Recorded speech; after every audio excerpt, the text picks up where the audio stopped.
وأخيرا بعدما تحصل أشرف حكيمي على أفضل ظهير أيمن في العالم، بغاو يتهموه كما اتهموا سعد المجرد وصيفطوه للحبس. هاد الناس ما فيهم لا رحمة لا شفقة. فرنسا لا قضاء لا قانون، القانون كيتمشى غير على الضعفاء. من بعد ما منعوا المغرب أنه يربح ويدي كأس العالم ويوصل للنهائي، من بعد هاد النكسة قدام فرنسا اللي بحد ذاتها هي سبب المؤامرة على المغرب، عاود تاني كما اتهموا سعد مجرد كيتهموا أشرف حكيمي أفضل ظهير أيمن في العالم بتهمة الاغتصاب.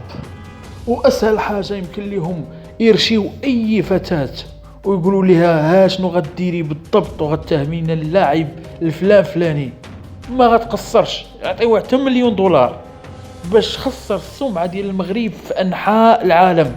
السمعة اللي كانت كبرات في هذا كأس العالم للمغرب، واحد الإشهار كبير دار المغرب بفضل المنتخب ديالنا، وما خلاوناش نحققوا كأس العالم بسبب المؤامرة الفرنسية الخبيثة. ودابا عاوتاني دازو الحكيمي اللاعب ديالنا الخلوق مرضي ميمتو أفضل لاعب في العالم في المركز ديالو، وكذلك أفضل لاعب في المغرب.